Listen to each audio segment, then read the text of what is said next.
Dictation शुरू होगी 5 second बाद।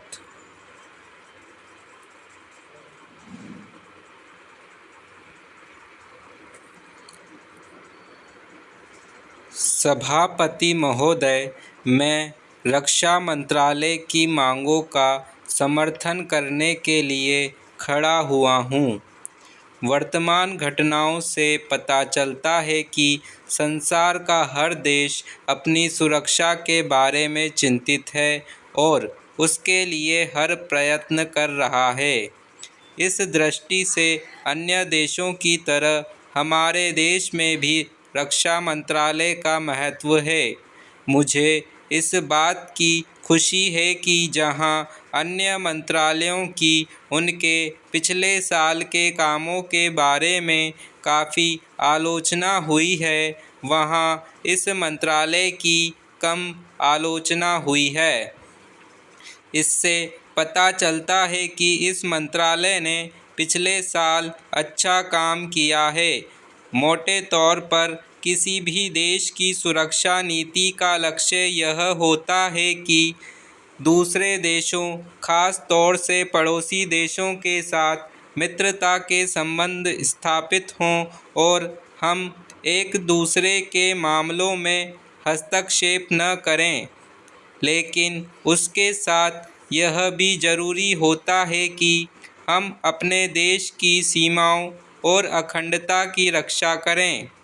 इसलिए हमारे देश का यह कर्तव्य हो जाता है कि हम अपने पड़ोसियों के कार्यों पर पूरी नज़र रखें, क्योंकि आज तक हमारे देश पर जो संकट आए वे हमारे पड़ोसियों से आए हैं।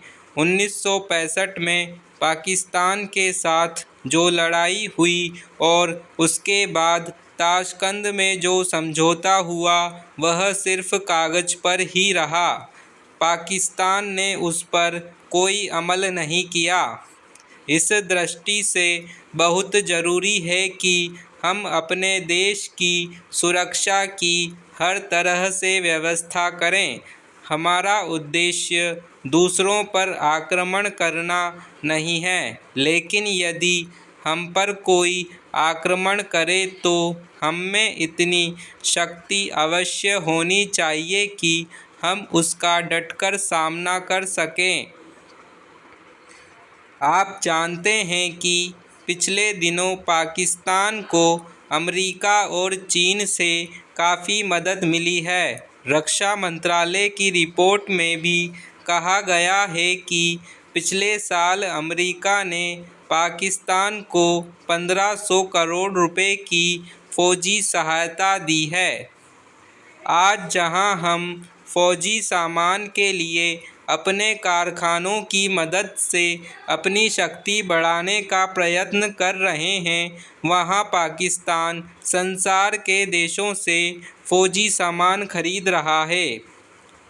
अपनी नीति के कारण वह सब देशों से लाभ उठा रहा है। मेरा सुझाव है कि हमको भी अपनी शक्ति बढ़ाने के लिए संसार के अन्य देशों से अधिक फ़ौजी सामान खरीदना चाहिए।